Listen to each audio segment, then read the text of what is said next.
Kenalkan, nama saya Emma Lailatul Muna dengan NIM 1860205222162 kelas PGMI 3D.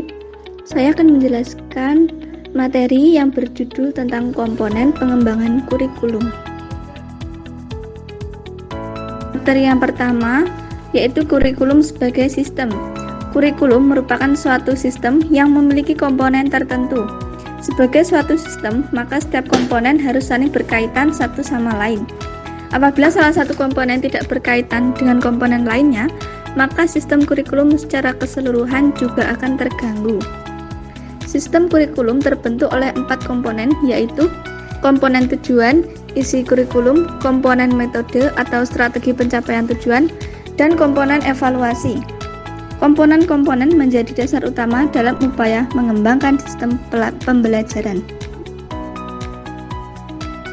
Sistem kurikulum terbentuk oleh 4 komponen, antara lain komponen tujuan, isi kurikulum, komponen metode atau strategi pencapaian tujuan, dan komponen evaluasi. Kemudian saya akan menjelaskan komponen tujuan. Komponen tujuan berhubungan dengan arah atau hasil yang diharapkan.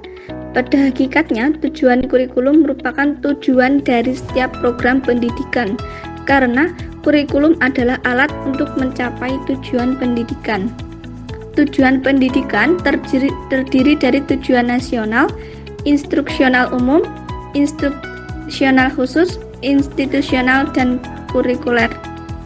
Kurikulum juga sebagai penentu arah dan corak kegiatan pendidikan, menjadi indikator dan keberhasilan pelaksanaan pendidikan, dan sebagai pegangan dalam setiap usaha dan tindakan dari pelaksana pendidikan. Yang kedua adalah komponen materi. Komponen materi berhubungan dengan pengalaman belajar yang harus dimiliki siswa.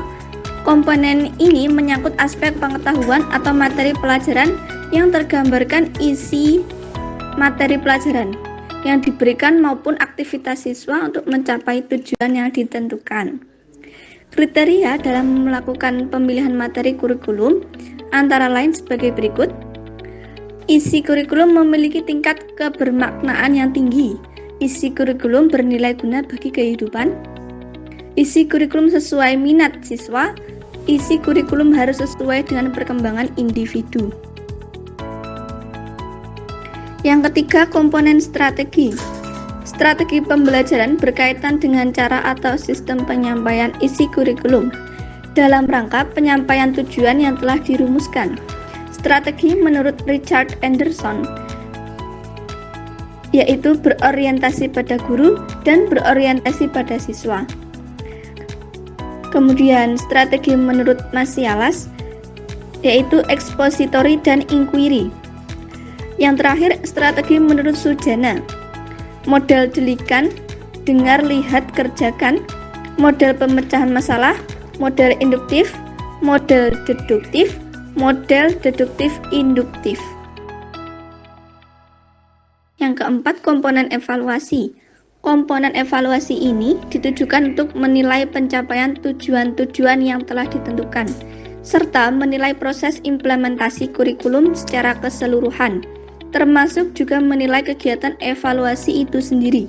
Hasil dari kegiatan evaluasi ini dapat dijadikan sebagai umpan balik untuk mengadakan perbaikan dan penyempurnaan pengembangan komponen kurikulum. Itu saja yang dapat saya sampaikan. Apabila ada kurang lebihnya, saya mohon maaf. Semoga bermanfaat. Sekian dan terima kasih.